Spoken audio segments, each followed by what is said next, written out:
Capítulo 1. Más allá de la genética. Desentrañar los procesos epigenéticos que modifican el destino de las células nos está ayudando a conocer mejor cómo se desarrolla un ser humano, por qué aparecen patologías como el cáncer o el Alzheimer y cómo podemos perfeccionar los tratamientos para acercarnos a la era de la medicina personalizada. Con la finalización en 2013 del proyecto Genoma Humano obtuvimos la mayor cantidad de información conseguida hasta entonces respecto a nuestra biología, la lista completa de genes que contienen todas y cada una de nuestras células. Muchos vaticinaron entonces el fin de la enfermedad, hasta que comenzaron a aparecer problemas, hechos que la genética no podía explicar por sí sola y errores que parecían contradecir algunos de sus cimientos. La visión clásica de la genética llevó a asumir durante muchos años que la dotación genética de un organismo en el momento de su nacimiento es inmutable y condiciona su destino inexorablemente.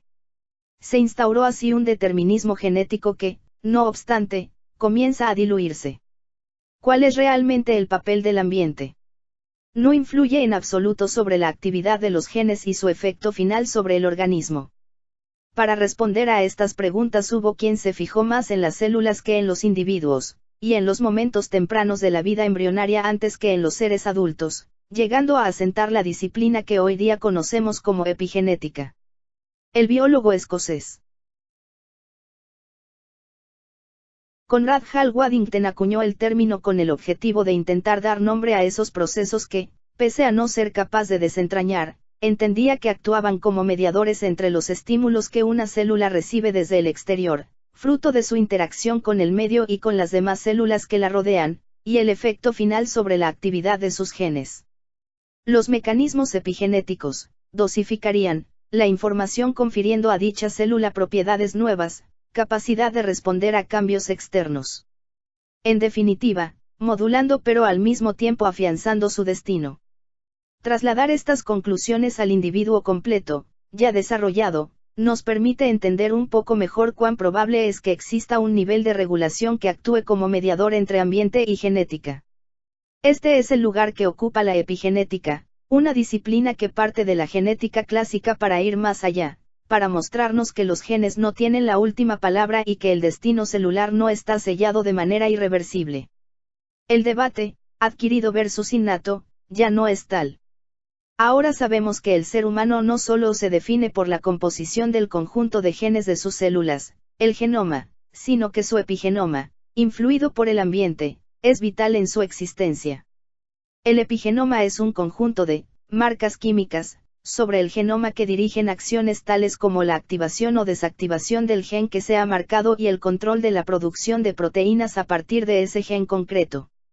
Los mecanismos epigenéticos dotan, pues, a nuestras células de la capacidad de ser lo que son y, por lo tanto, son una parte esencial de las funciones que nos definen como individuos.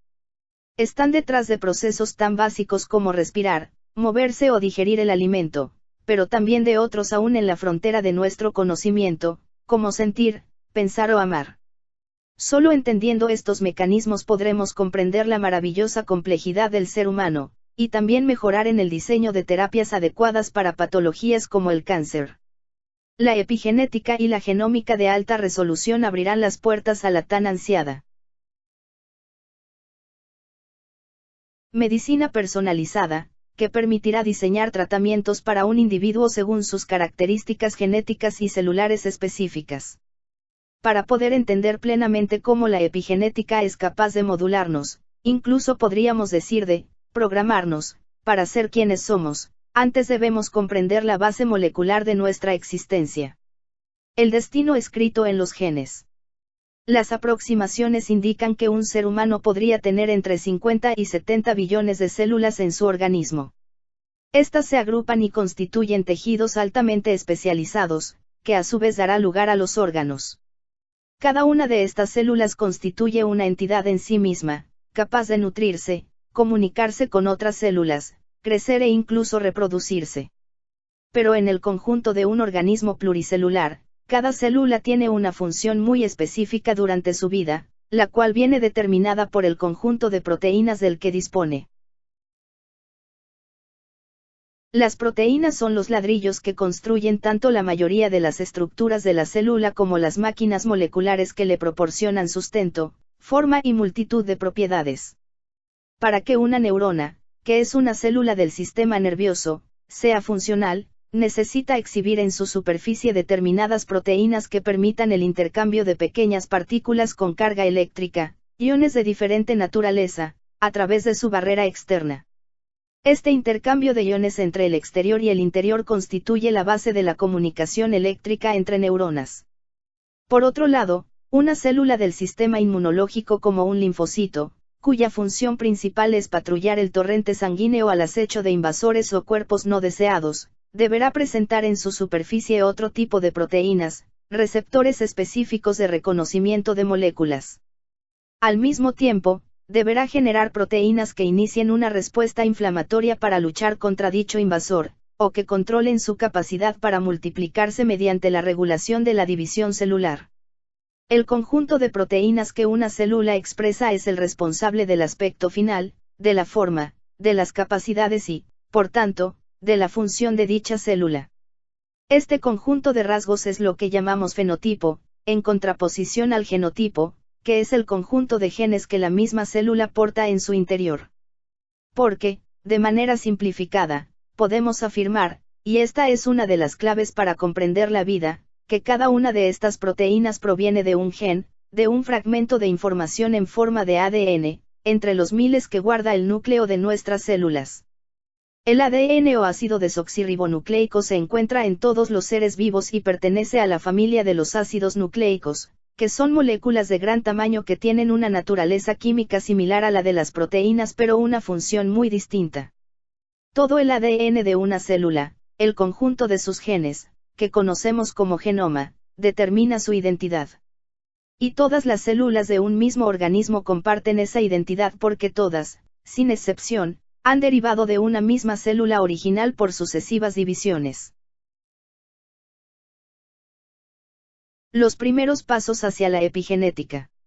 A lo largo de la dilatada historia de observaciones, elucubraciones e intentos más o menos acertados de explicar los mecanismos que regulan la herencia de los caracteres, se han sucedido algunos hitos clave que han sentado las bases de la genética, el sustrato esencial sobre el que, más tarde, ha surgido y se desarrolla la epigenética.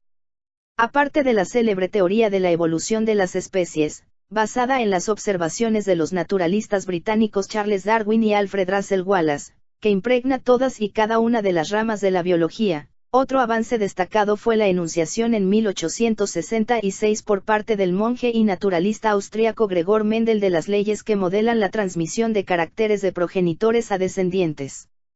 Para ello, Mendel llevó a cabo numerosos experimentos con guisantes, a cuyos resultados aplicó un tratamiento estadístico.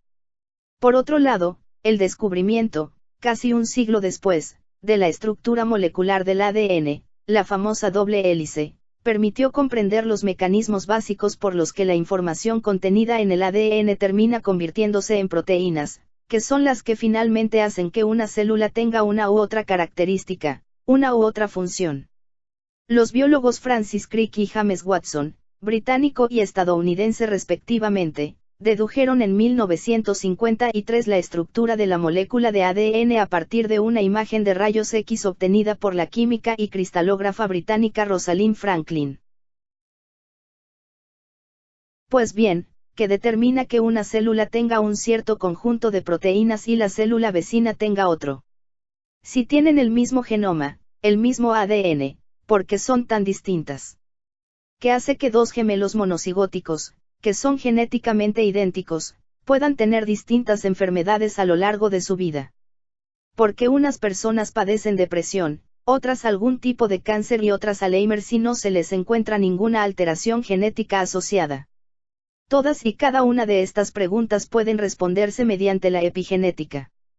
Los organismos que se reproducen de manera sexual confieren a sus descendientes la ventaja de poseer un genoma totalmente original, una mezcla equitativa de ADN procedente de cada uno de sus progenitores.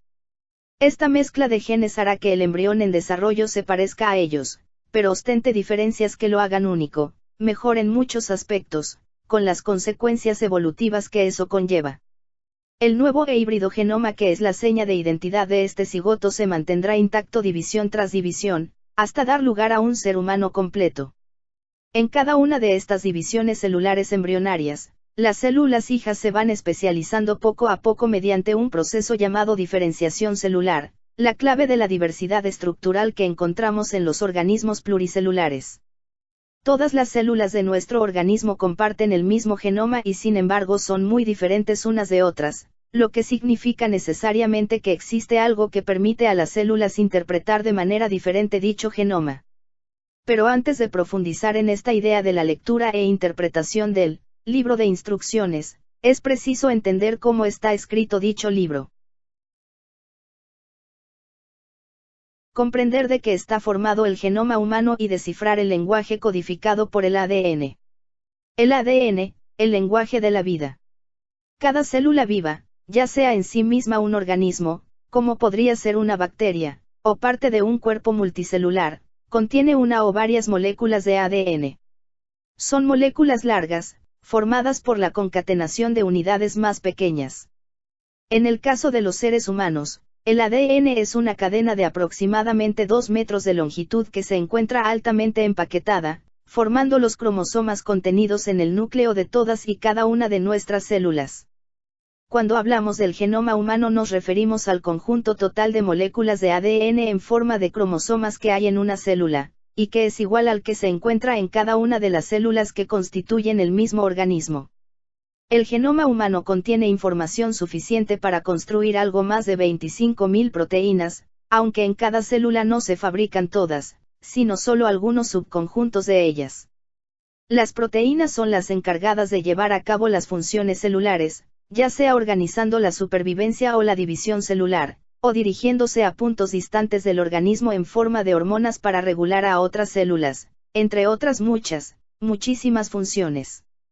Por lo tanto, determinar el grupo de proteínas que cada célula va a tener en cada momento es vital para poder definir la vida, para que una célula sea una neurona, para que sepa cuántas veces debe dividirse antes de morir o para que desarrolle una determinada función en un preciso instante. Esto requiere una regulación muy delicada. Si disponemos esencialmente del mismo número de genes que una rata, es lógico pensar que la gran diferencia entre las especies debe venir de cómo se regulan estos y de qué proteínas se sintetizan finalmente en cada célula. Hay una serie de genes que han de mantenerse silenciados siempre en determinadas células, otros que han de mantenerse siempre activos y un último grupo que se activa o se desactiva en función de las necesidades de esa célula como reacción al entorno. Y es que las células están en perpetua comunicación con el medio, recibiendo señales, interpretándolas y respondiendo de la forma adecuada. Dichas señales pueden venir de células vecinas o de lugares tremendamente alejados del organismo. Incluso, en algunos casos, vienen directamente del exterior. Y ahí es donde aparece la epigenética. Este nivel de regulación de la información es uno de los mecanismos más importantes a la hora de refinar la función génica y controla, en cada momento, qué genes se van a traducir a proteína y cuáles no en cada una de nuestras células. La epigenética regula, por tanto, la información genética. Podríamos definir el genoma como la gran enciclopedia de la vida, donde aparecen todas las palabras, las proteínas, pero que necesita una gramática y ortografía, la epigenética, para que cobren sentido. Pero antes de revisar la gramática, la pregunta obvia es, ¿qué idioma estamos hablando? Interpretar el libro de instrucciones. El ADN está compuesto por 4 unidades diferentes llamadas nucleótidos, que se repiten a lo largo de la molécula en una secuencia. Los 4 nucleótidos se diferencian entre sí por sutiles detalles químicos. Cada nucleótido está formado por un azúcar, la desoxirribosa, un grupo fosfato que actúa como enganche al siguiente nucleótido, y la parte diferenciadora, una base nitrogenada que puede ser adenina, timina, citosina o guanina, posibilidades que se representan con las letras A, T, C y G, respectivamente. La sucesión de nucleótidos da lugar a lo que se llama secuencia del ADN. Aquí reside su potencial como almacenamiento de información, a pesar de todas las similitudes en la estructura y naturaleza química de las moléculas de ADN en todos los organismos del planeta. Las combinaciones de nucleótidos hacen que cada molécula sea única y diferenciable de las demás. A nivel estructural todas ellas son una hélice formada por dos cadenas de ADN complementarias, lo que significa que las adeninas de una cadena quedan enfrentadas a las timinas de la otra, con las que tienen capacidad de formar enlaces, y lo mismo sucede con las citosinas y las guaninas. Las dos cadenas se disponen en sentidos contrarios. El ADN es como una carretera con dos carriles, uno de ida y otro de vuelta, en direcciones opuestas. En el núcleo de nuestras células, el ADN, además de formar la doble hélice, se encuentra dispuesto en una estructura altamente compactada, la cromatina, gracias a su asociación con unas proteínas llamadas histonas. En determinados momentos del ciclo celular, la cromatina aún se puede empaquetar en un nivel mayor formando los cromosomas. Gracias a su específica secuencia de nucleótidos, que se agrupa en paquetes discretos de información correspondientes a los genes, la célula puede construir las proteínas necesarias para funcionar. Para ello, los genes, ADN, deben ser transcritos en la forma de otra molécula llamada ARN mensajero. Este también posee una secuencia de nucleótidos, con algunas diferencias respecto al ADN desde el punto de vista químico pero similar a grandes rasgos. A partir de la secuencia de ARN mensajero copiada, se elegirán los bloques de moléculas que podrán ensamblarse unos con otros para dar lugar a las proteínas. La relación existente entre cada secuencia de 3 nucleótidos del ADN y las piezas que forman las proteínas, llamadas aminoácidos, nos da la clave de la vida, literalmente, la concatenación de nucleótidos. Esas palabras de 3 letras todas seguidas en el ADN, codifican una serie de aminoácidos que, al ser ensamblados en ese orden y no en otro, formarán una proteína concreta. Por eso el conjunto de esta relación, tripletes de bases y aminoácidos, se llama código genético, y es el mismo para todos los seres vivos sobre la Tierra, demostrando de manera rotunda nuestro parentesco común. Hemos partido de una larga molécula con repeticiones de 4 letras y obtenemos un conjunto de miles de moléculas de naturaleza distinta y capaces de hacer todo tipo de funciones. Hemos convertido información en materiales de construcción.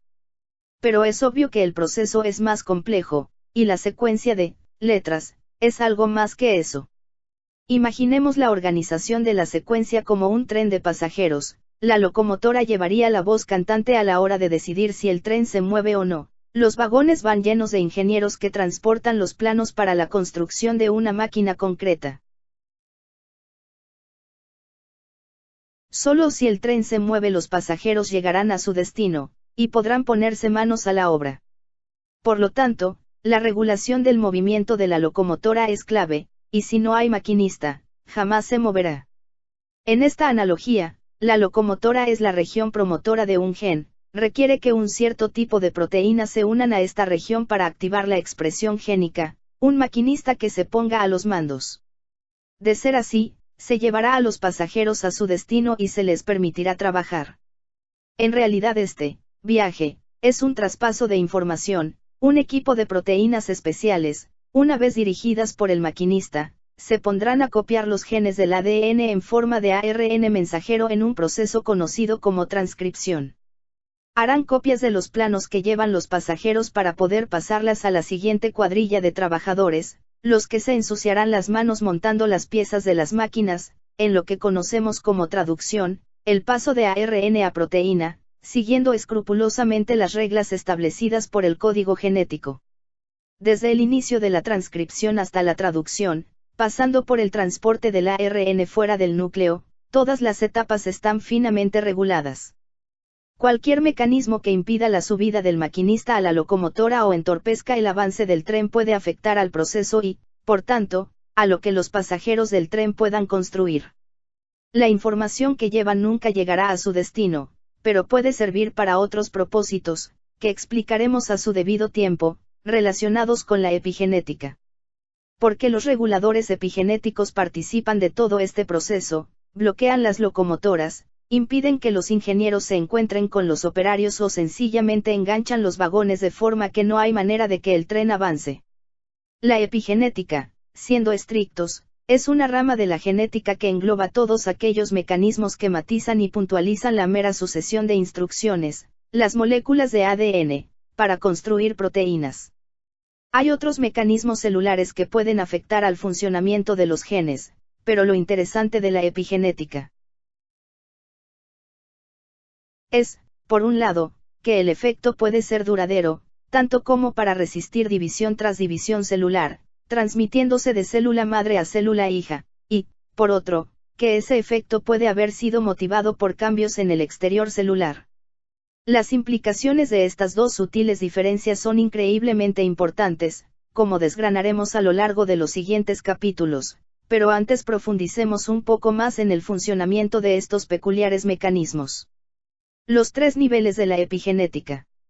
En la actualidad se conocen tres tipos de mecanismos de regulación del ADN que cumplen los requisitos para considerarse epigenéticos, a saber, que modifiquen la actividad génica sin afectar a la secuencia del ADN, que se vean influidos por el ambiente y que, pese a suponer cambios reversibles, estos puedan perpetuarse incluso después de las divisiones celulares.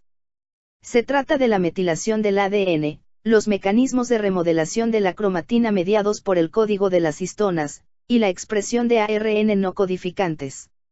Cada uno de ellos opera en un nivel distinto de regulación, es decir, afecta a diferentes etapas del proceso que va desde la mera información estática contenida en el ADN hasta que dicha información es utilizada para construir una o varias proteínas con una función específica dentro de la célula. Aunque el efecto final de los tres mecanismos sea parecido, facilitar o impedir que determinado gen sea interpretado en una instrucción para la célula, las estrategias que emplean son totalmente diferentes. Poniendo marcas en el genoma. El primer nivel de regulación es la metilación del ADN, que consiste, básicamente, en marcar la zona de ADN que contiene un gen, para impedir que éste sea leído. Se trata de una ligera modificación química, la adición de un grupo metilo, CH3, al quinto átomo de carbono del anillo de citosina, dando lugar a la 5-metilcitosina, también llamada simplemente metilcitosina. Para volver a la analogía de las letras y los alfabetos, donde antes leíamos una C ahora leemos, una C asterisco, lo cual nos llama la atención y nos hace detenernos, dificultando la lectura de la palabra que sigue. Esta modificación se lleva a cabo por la acción de unas proteínas llamadas ADN metiltransferasas, que reconocen todas las citosinas seguidas de guaninas y las metilan. Estas secuencias de citosinas y guaninas aparecen con más frecuencia en las regiones reguladoras de los genes, lo que sería la locomotora en el símil anterior. El hecho de acumular metilcitosinas en la región reguladora del gen tiene un impacto enorme en su actividad, generalmente bloquea su expresión. Por lo tanto, la metilación del ADN es una marca represiva, evita que el tren se mueva. Esto es clave, por ejemplo, en el proceso del cáncer. Se ha descrito una pérdida de metilación en los genes llamados genes prooncogénicos, cuya sobreactivación da lugar a la aparición de cáncer. También se ha descrito una ganancia de metilación en genes supresores de tumores, lo que los inactiva e impide que hagan su función y que pongan freno a la división celular descontrolada que caracteriza este tipo de enfermedad. La metilación del ADN, puesto que es un proceso reversible, puede verse modificada por el ambiente y por nuestras experiencias vitales, pero al mismo tiempo, puede ser algo estático, perdurable en la vida de la célula e incluso en la del organismo, y esta propiedad es la que permite determinar la identidad celular. Con la fecundación del óvulo por parte del espermatozoide se forma una única célula, que es capaz de transformarse más tarde en cualquier célula de nuestro organismo. Esta capacidad se debe en gran parte a que su número de marcas epigenéticas se reduce casi al mínimo tras la fecundación. En divisiones sucesivas y gracias a procesos de metilación de regiones promotoras de diversos conjuntos de genes, se inician procesos de programación celular que llevan al bloqueo selectivo de determinados programas genéticos. Por ejemplo, en células madre en Jurels, que darán lugar solo a astrocitos, oligodendrocitos o neuronas, todos ellos tipos celulares característicos del sistema nervioso central, se bloquean aquellos conjuntos de genes que son cruciales para la función del hígado, mientras que a la vez se activan los esenciales para la función cerebral. Estas marcas se mantendrán el resto de la vida de la célula, y serán heredadas por las células hijas tras la división celular. Además, algunos cambios epigenéticos, como los producidos por el estrés en óvulos o espermatozoides, pueden llegar a pasar a nuestros hijos y programarlos para sufrir algunas patologías como la depresión. Por lo tanto, existen dos tipos de metilación, la que llamamos de mantenimiento y la que se produce de novo. Cuando la doble hélice de ADN se prepara para la división celular, se separan las dos hebras y se sintetiza una hebra nueva complementaria a cada una de ellas. Es decir, una nueva hebra idéntica a la hebra con la que estaba unida antes de separarse. De esta manera, cada una de las dos células hijas resultantes del proceso de división celular estará formada por una hebra de la célula madre y una hebra nueva, y llevarán las mismas instrucciones para la producción de proteínas. En ese preciso momento, las marcas de metilación de la doble cadena original, que se encontraban en las dos hebras de la célula madre, solo están presentes en una de las hebras de cada célula hija en la hebra original. Gracias al papel de las metiltransferasas, el estado de metilación de las dos hebras se restablece usando la hebra original. Este sería el proceso llamado de metilación de mantenimiento, y permite mantener genes inactivos o silenciados tras la división celular, haciendo posible, por ejemplo, que al dividirse una célula muscular, las dos células creadas sigan siendo células musculares. La metilación del tipo de novo es la que se produce como respuesta a la influencia del ambiente, la que puede cambiar con nuestras experiencias vitales, la que se ve afectada por agentes nocivos como el tabaco o las drogas. Mediante mecanismos que no conocemos aún completamente, hay regiones de los genes que pueden ganar metilación durante el transcurso de nuestra vida, independientemente del estado de metilación de su célula madre. Este hecho es uno de los cambios de metilación que hemos explicado que son responsables de patologías como el cáncer, en el que, en un momento dado, una célula adquiere nuevas marcas en ciertos genes y pierde otras, lo que determina que la célula escape del mecanismo de control de la división celular y se convierta en una célula tumoral. ¿Y cómo es capaz la metilación de citocinas de reprimir la expresión génica? Los grupos de proteínas que participan en la transcripción del ADN reconocen las metilaciones, se unen a esas secuencias metiladas y atraen otras proteínas que serán las encargadas de reprimir el gen. Por lo tanto, se puede decir que las metilaciones actúan generalmente como baliza de señalización, que indica a la célula la zona que ha de apagar mediante la atracción de agentes represores. Este sería solo uno de los mecanismos posibles. Sabemos también que hay factores esenciales para el inicio de la transcripción que no pueden unirse a la región reguladora del gen si éste se encuentra metilado. Aunque durante un tiempo se consideró que la metilación del ADN era un proceso estático irreversible, se ha comprobado que es dinámico y plástico. Durante la vida de una célula se dan constantemente procesos de metilación y desmetilación. Además, hoy sabemos que aparte de la metilación existe la hidroximetilación del ADN, una reacción que reconoce citocinas metiladas y las oxida. Dicha modificación tiene un efecto contrario al de la metilación, puesto que activa la expresión génica. Actualmente, la hidroximetilación se considera una de las marcas epigenéticas más importantes en el desarrollo cerebral y en los procesos patológicos asociados a enfermedades neurodegenerativas como el Alzheimer, entre otras. No obstante, las limitaciones tecnológicas aún nos impiden entender su función específica y qué implicación tiene este tipo de regulación en las enfermedades neurológicas. En conjunto, la metilación del ADN es un mecanismo extremadamente eficaz en cuanto a su capacidad de regulación de la expresión génica. Pese a que hoy podemos interrogar a todas las citocinas del genoma completo y saber su estado de metilación, aún no comprendemos en su totalidad cómo regula el genoma ni por qué aparecen cambios puntuales en el patrón de metilaciones en momentos determinados. Gracias a los avances en las técnicas de secuenciación y a la reducción de costes, estamos empezando a observar otras bases del ADN susceptibles de ser metiladas. Por ejemplo, se ha descrito la metilación de la adenina como un proceso determinante en la regulación de algunas especies como la mosca de la fruta, pero también en células humanas. Si tenemos en cuenta esto, y que además las citocinas pueden ser metiladas aunque no las siga una guanina, la complejidad y variedad del mecanismo da lugar a una regulación muy fina en cada tipo celular, una regulación que permite a cada célula no solo definirse fenotípicamente, sino también adaptarse al medio en el que vive. Enredando el ADN. Además de la metilación del ADN existen otras marcas epigenéticas que permiten a las células controlar qué proteínas se sintetizan y cuáles no, de manera reversible pero también muy duradera. Una de ellas es el llamado código de histonas.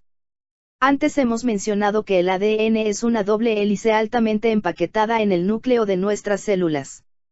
Pues bien, el ADN no se encuentra, desnudo, en el interior del núcleo, sino que se protege y recubre de proteínas.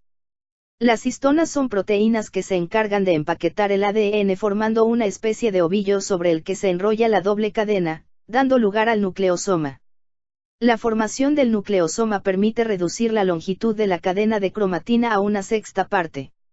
Las histonas se agrupan para formar una especie de tambor de 8 piezas, el octámero, sobre el que se enrolla el ADN. La finalidad del octámero es múltiple, sirve de mecanismo de empaquetamiento al reducir el espacio que necesita la célula para guardar la doble cadena, sirve de mecanismo protector, ya que el resultado del superempaquetamiento es la generación final del cromosoma, que permite protegerlo de las proteínas que se encuentran a su alrededor, y sirve también de mecanismo regulador de la transcripción. Por todo ello, la modificación de las proteínas histonas es uno de los procesos epigenéticos más importantes y dinámicos que poseen las células de nuestro organismo. Cada una de las histonas que forman el octámero tiene la particularidad de disponer de unas colas que quedan expuestas hacia afuera de la estructura, quedando accesibles desde el exterior. Es en estas colas donde se realizan las modificaciones epigenéticas. Existen más de 11 tipos de modificaciones diferentes que se pueden dar. Sobre las histonas, como la metilación, la fosforilación o la acetilación, y cada cola de histonas puede presentar hasta 20 o 30 puntos diferentes de modificación. Teniendo en cuenta que algunos de estos puntos pueden estar modificados de manera única, doble o triple, y que las distintas modificaciones pueden combinarse entre sí, uno puede hacerse a la idea de lo complejo que resulta comprender los mecanismos de acción de cada nucleosoma. Más aún si pensamos que el resultado de la expresión del gen no se deberá solo a un nucleosoma concreto, sino probablemente a más de 100. De ahí que se defina el código de histonas como el conjunto de modificaciones de histonas que presenta una región concreta del ADN y que determina que se active o se reprima un determinado gen. El efecto de estas modificaciones es fácil de entender si ampliamos un poco la escala y observamos el ADN formando complejo con las histonas y dando lugar a los cromosomas. Podemos imaginar el ADN como el cable de un teléfono de aquellos del siglo pasado, que siempre estaban enrollados. Las marcas de las histonas pueden mantener el cable muy enrollado y por ello no accesible a la maquinaria de transcripción, o relajarlo para desenrollarlo y permitir que dicha maquinaria se acerque, se una a las regiones reguladoras y facilite la creación de nuevas proteínas. Retomando el símil ferroviario, el código de histonas puede dar luz verde o detener del todo el avance de cada uno de los trenes de la información genética. Por otro lado, estas histonas sirven de puntos de reconocimiento a otras muchas proteínas, a modo de helipuertos, que permiten que éstas modulen la estructura del ADN activándolo o reprimiéndolo. Las modificaciones de las histonas son cambios muy rápidos y dinámicos que permiten determinar de manera prácticamente inmediata qué genes se han de activar en cada momento. Pero eso no significa que sean estados transitorios, ya que se ha descrito que también pueden permanecer alteradas por un tiempo bastante largo. Este mecanismo epigenético está muy estudiado en el campo de la adicción, ya que se sabe que algunas drogas como la cocaína o la anfetamina son capaces no solo de modificar las histonas de manera rápida, sino que además pueden producir también cambios duraderos que podrían estar muy relacionados con la recaída o con el mantenimiento de la adicción. Además, el código de histonas podría estar también vinculado a la susceptibilidad a padecer dicha adicción, lo que vendría a explicar cómo es posible que entre las personas que prueban una droga como la marihuana o la cocaína, solo algunas desarrollen una conducta adictiva hacia esa sustancia. Por lo tanto, podría existir una predisposición a la adicción cuya base sería de origen epigenético. Otro de los procesos en los que la modificación de histonas desempeña un papel clave es en el aprendizaje y en la memoria. Para poder llevar a cabo un aprendizaje concreto, es esencial que haya proteínas nuevas, y en este proceso el código de histonas es fundamental. La conducta es el resultado de la interacción de los genes con el ambiente, y la epigenética resulta determinante en estos procesos que unen el ambiente y el genoma. Se cree que la epigenética es clave en el eterno debate científico de lo innato frente a lo adquirido, lo que los anglosajones llaman nature versus nurture. El proceso de aprendizaje y memoria es crítico a la hora de modular nuestra conducta. Mediante el aprendizaje obtenemos conocimiento y experiencias de nuestro entorno, y la memoria es el mecanismo para codificar, almacenar y posteriormente recordar lo aprendido. Por ejemplo, y como veremos más adelante con mayor detalle, los datos acumulados hasta la fecha en laboratorios de todo el mundo indican que los procesos de modificación de histonas y metilación de ADN son esenciales para establecer la memoria a corto y largo plazo. Además, distintos fármacos con capacidad de alterar el código de histonas han demostrado que son efectivos a la hora de eliminar selectivamente algunos aprendizajes adquiridos en ratones de experimentación. Por todo ello, es esencial comprender el papel de la epigenética en estos procesos cerebrales. Del genoma basura al genoma humano. Los mecanismos epigenéticos que hemos revisado hasta el momento regulan la transcripción, es decir, la copia de la secuencia de los genes desde el ADN hasta una versión en ARN imprescindible para que se pueda construir una proteína. Lo consiguen, por tanto, alterando la lectura del ADN, mediante la modificación de las histonas o alterando químicamente el propio código de ADN con la metilación. Pero hay un tercer mecanismo epigenético que afecta al siguiente paso, la traducción de la ARN a proteína. Recordemos que para que un gen se convierta en proteína, primero el ADN se ha de transcribir en esta otra molécula esencial para la vida, el ARN mensajero, ARNM. Ese ARNM será posteriormente reconocido por los ribosomas, las fábricas moleculares encargadas de sintetizar más proteínas. Este ARNM es el sujeto de otro nivel de regulación. Los mecanismos epigenéticos que regulan el paso de ARNM a proteína lo hacen mediante otras secuencias de ARN que no contienen información para construir ninguna proteína, se denominan, por tanto, ARN no codificantes. Resulta muy curioso que solo el 5% de nuestro ADN acabe siendo traducido a proteínas, y que el 95% restante, cuya función desconocemos en gran parte, se haya conocido tradicionalmente como genoma oscuro o genoma no codificante. Durante décadas los científicos pensaban que todo el ADN del genoma que no se traducía a proteínas tenía solo una función estructural, para cargar con todas las regiones que sí se traducían y poder así generar estructuras más grandes, como los cromosomas. Por ello, este ADN no codificante se denominó, durante mucho tiempo, genoma basura. Existe hoy día controversia en cuanto a dicho nombre, puesto que también hay quien piensa que la existencia de grandes cantidades de ADN sin función alguna no es más que una muestra del proceso evolutivo, una especie de fósil molecular. Además, el ADN basura podría cumplir con la función indirecta de amortiguar los efectos de agentes capaces de alterar y mutar la molécula de ADN, puesto que en regiones tan extensas sin información vital una mutación no tendría mayor importancia. Hoy sabemos que gran parte de este genoma oscuro se encarga de producir los ARN no codificantes, ARNNC. Estos ARNNC son una familia de moléculas muy amplia, y muy difícil de estudiar aún por las limitaciones técnicas. La ciencia avanza en gran medida gracias a la tecnología, pero esta, a su vez, la limita. Aún desconocemos muchas de las propiedades y funciones de los ARNNC, pero poco a poco la comunidad científica va descifrando los misterios y maravillas que esconden. Los ARNNC participan en funciones tan importantes como la inactivación del cromosoma X, uno de los procesos epigenéticos más trascendentales de nuestras células. De los 23 pares de cromosomas en los que se distribuye el ADN en nuestras células, uno corresponde a los llamados cromosomas sexuales. En este par, las mujeres disponen de 2 cromosomas X, y los hombres de un cromosoma X y un cromosoma Y. Pues bien, en las mujeres solo se expresa un cromosoma X, el otro queda silenciado por completo. ¿Cuál de los dos cromosomas X resultará silenciado y cuál no se decidirá de manera aleatoria en cada célula, debido a la acción de una RNNC llamado CIST? Esto será muy relevante en algunas desregulaciones epigenéticas que provocan enfermedades que afectan solo a mujeres, por estar ligadas al cromosoma X.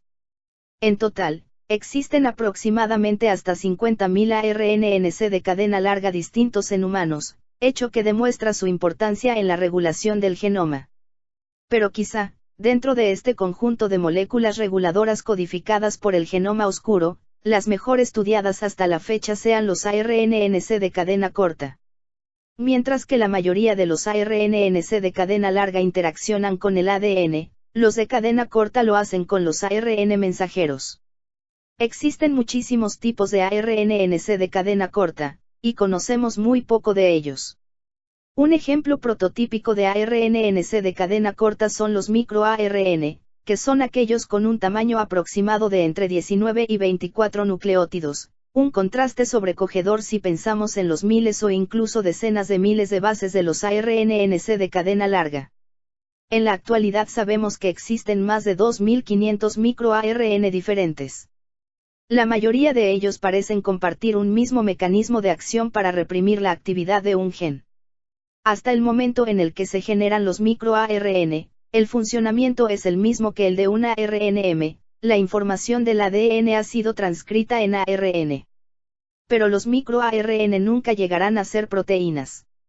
A medida que son producidos por la maquinaria de transcripción, son procesados y reconocidos por distintos conjuntos de proteínas, formando un complejo que será capaz de unirse a ARN mensajeros, pero solo a aquellos que sean complementarios al microARN, es decir, que las letras del microARN se emparejen con las del ARNM, del mismo modo que sucede con las dos cadenas del ADN. La unión del microARN a la ARN mediana hace que su destino quede sellado, antes de que el microARN pueda servir como molde para construir una proteína en los ribosomas, el complejo microARN, ARNM será destruido. El funcionamiento de los microARN es complejo, y su regulación aún entraña muchos misterios. Cada microARN puede unirse a centenares de ARN mensajeros distintos. Como hemos mencionado antes, el mecanismo de acción clásico del microARN se basa en su complementariedad con el ARN mediana, pero dado que la complementariedad no necesita ser del 100%, un mismo microARN se puede unir a diversos ARNM. Por este motivo, resulta todavía muy difícil poder diseccionar el papel de un microARN concreto y se cree que regulan múltiples procesos dependiendo en gran medida del tipo de célula en particular y del contexto o ambiente en el que se encuentra. El carácter epigenético de este tipo de mecanismos es especialmente llamativo, por supuesto que no alteran la secuencia del ADN. No tienen ni que acercarse a él. Sin embargo, su potencial para cambiar el conjunto de genes que están produciendo proteínas en un determinado momento celular es devastador, y dado que cada célula a su vez puede producir un elevadísimo número de microARN diferentes y que esta producción puede regularse y cambiarse drásticamente en función de los estímulos recibidos por la célula, la versatilidad que se deriva del mecanismo es asombrosa. Finalmente, la célula, tras su división, puede transmitir a las células hijas moléculas de microARN ya producidas y listas para la acción, perpetuando sus efectos regulatorios en la generación siguiente. Todo ello hace de este mecanismo un proceso epigenético cuya relevancia está siendo cada vez más manifiesta y del que seguramente aún nos queden muchas sorpresas por descubrir. Hasta ahora hemos podido observar 3 niveles de regulación de la actividad de los genes. Existen muchos datos que indican que tanto la metilación del ADN como la modificación de histonas se hallan altamente coordinadas. Regiones con pocas metilaciones, y por lo tanto activas, concentran histonas con modificaciones activadoras. Como hemos dicho antes, uno de los papeles principales de las modificaciones de histonas es el de atraer otras proteínas, formando un helipuerto en el ADN. Parte de estas proteínas pueden metilar o desmetilar el ADN, con lo que al final, Es la suma de esfuerzos lo que consigue activar o desactivar los genes. En cuanto a los ARN no codificantes, hoy en día sabemos que algunos tipos, especialmente los de cadena corta, también son capaces de interaccionar con la maquinaria de metilación del ADN y generar cambios en la expresión génica. Estamos comenzando a discernir nuevos mecanismos epigenéticos hasta el momento desconocidos, como la alteración del ARN sin modificar su secuencia, que permite modular si finalmente es traducido a proteína o no. Se están iniciando estudios que arrojan datos que demuestran que existen procesos de metilación del ARN y que éste sería capaz de modificar su actividad en función de la zona en la que se encuentre la metilación en la secuencia del ARN. Epigenética y silenciamiento de genes. Uno de los ejemplos clásicos sobre la importancia de la epigenética en el silenciamiento de genes es el del gato cálico, un gato doméstico con una coloración característica. El pelaje blanco muestra manchas anaranjadas y manchas negras. Estos gatos son siempre hembras. Su color es peculiar por un motivo clave: existe un gen para determinar el color del pelaje o bien negro, o bien anaranjado, en el cromosoma X. El color blanco depende de otros factores no ligados al cromosoma X. Los machos solo tienen una copia del cromosoma X, así que o reciben la versión del gen para el pelaje naranja, o la versión para el pelo negro. Pero las hembras tienen dos cromosomas X, de modo que pueden tener las dos versiones del gen. ¿Y por qué presentan los dos colores a la vez? Las gatas silencian uno de los dos cromosomas X de manera aleatoria en cada célula de su cuerpo, incluidos los melanocitos, que son las células responsables del color del pelo. Pues bien, si la gata hereda los dos alelas distintos, es decir, la versión del gen naranja y la versión negra, acabará teniendo melanocitos naranjas y melanocitos negros, fruto del silenciamiento aleatorio, dando lugar a este particular pelaje tricolor. Como cada melanocito se divide en dos manteniendo la regulación epigenética y con ello la elección inicial y aleatoria de qué cromosoma ha sido inactivado, el efecto final es el de parches de pelo con diferente coloración. Aún no conocemos bien los detalles, pero esto añadiría un nivel más en la compleja regulación epigenética. La particularidad de estos mecanismos epigenéticos, que los diferencian de otras formas de regulación génica, es que funcionan de una manera dinámica, reversible y a largo plazo, ya que incluso pueden pasar de una célula a la siguiente célula hija, tras una división. Las marcas epigenéticas no solo determinarán la identidad de nuestras células y la creación de órganos, sino que además pueden influir de forma significativa en la probabilidad de tener una vida sana o, por el contrario, sufrir enfermedades tales como el cáncer o el Alzheimer. Comprender cómo funcionan estos mecanismos, y cómo alterarlos de manera controlada, puede abrir muchas puertas a la hora de erradicar estas patologías. Para ello se está trabajando en diseccionar la respuesta molecular debida a la interacción del individuo con su entorno. ¿Cómo puede el ambiente afectarnos hasta el punto de hacernos padecer depresión o cáncer por hechos sufridos por nuestros padres? ¿Podría la manipulación artificial de nuestras marcas epigenéticas evitar semejantes destinos? De todo esto, y mucho más, hablaremos en el siguiente capítulo. Del ADN a los cromosomas, empaquetar la molécula de la vida. La estructura del ADN se basa en la repetición de 4 nucleótidos, cuyos elementos diferenciadores son unas moléculas llamadas bases nitrogenadas, adenina, guanina, timina y citosina. Esta secuencia forma una cadena que contiene la información esencial de la célula. Una segunda cadena se une por complementariedad, de manera que las adeninas se unen a las timinas, y las citosinas a las guaninas. Esta doble hélice de ADN mide más de 2 metros y debe ser empaquetada para almacenarse en el núcleo de cada célula. Por ello, se asocia con las histonas formando la cromatina, que pasa por una serie de niveles de empaquetado que se inician con el nucleosoma y terminan con los cromosomas.